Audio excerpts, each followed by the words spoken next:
Thanks for stopping by Pete's Garage. Well, today's problem-solving exercise on the Cobra, the rear bumperettes. Now the reason I say problem-solving exercise here, or dilemma, is because these bumperettes have got to go in the same position on the outside of the body on both sides. I can't move these, which makes sense, right? They got to be in the same spot. But here's the problem.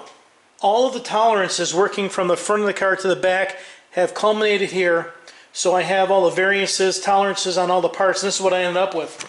Here's the center line of the trunk, and I drew underneath where the rails are underneath that. I got to support the brackets that support the bumperettes. And you can see that this side of the trunk is only 14 inches from the rail. That side of the trunk is 16 inches from the center. So this is center 16 and 14, which means that the body or something is that way, which was known as that way, yeah, that way by an inch, cut it in half. And I did a bunch of measurements, and I found out that when you stack up all these things, this thing is off. The liner in here was put off by maybe 3/4 of an inch. There was a half an inch here and there. It all adds up right, but this is what I'm going to have to do.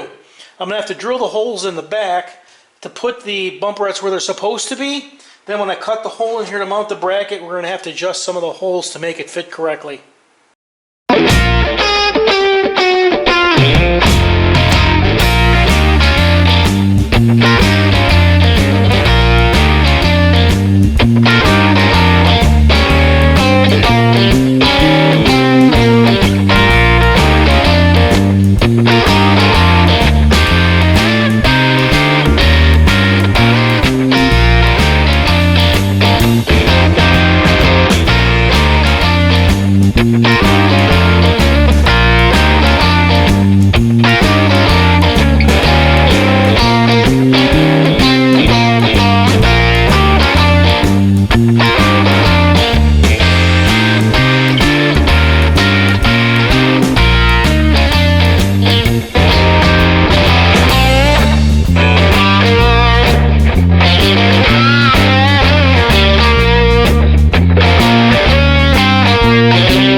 This is what it ends up looking like. You sandwich the frame in between these two brackets here, and you got this hole cut in the bottom here. I got the one tube on here, and this is on here pretty tight already, so the one is holding there. And how this looks in here isn't super critical because this cover slides up here, and it covers the whole thing up. So that gets covered, but the real problem is on the bottom. So now looking underneath here, here is where the hole is for the other extension, and I got a screw in that bump right there. If I take this bolt and I take this bolt and line it up, so that's what I got. this is the way it works. Now, that's why I said it's always a puzzle. Because now what I got to do is, first of all, they had the slot here. I have no idea what they intend you to do with that slot because none of it lines up. And in order to tighten this bolt up, I got to have a hole right here in this frame. So I'm going to have to measure that, cut a new slot in this bracket, cut a slot in the frame, and then cut a hole so I can get behind there and tighten this up. No other way around it. Alright, this thing here, this has turned into a complete abortion. This is terrible. I'm going to have to remake this bracket. I'm going to make it with a little cage so I can put the bolt in. I got to make something different. This is not going to work.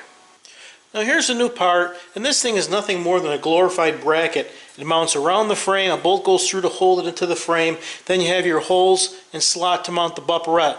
And what I had to do is cut a new piece of metal, then I fitted it up with some shims so there's room to clamp. Then I welded it together, drilled a new hole, milled a new slot, and put it back together.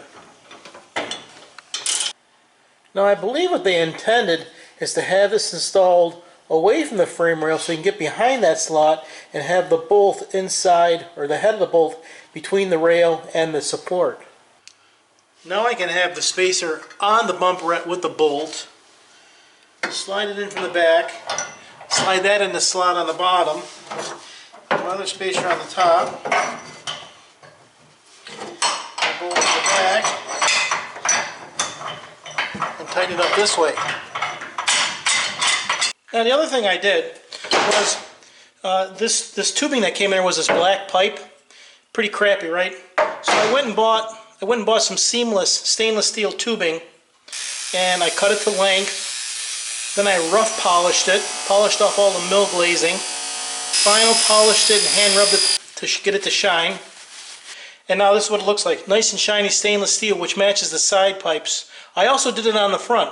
The upper and the lower, I redid both of the standoffs, got the right length, and now everything is sitting in place and it looks really nice with the stainless steel and the chrome. Well, there you go. Bumperettes are installed. Now, if you haven't already, please click on and subscribe so you can stay up with all the cool projects I do here. Thanks for stopping by Pete's Garage.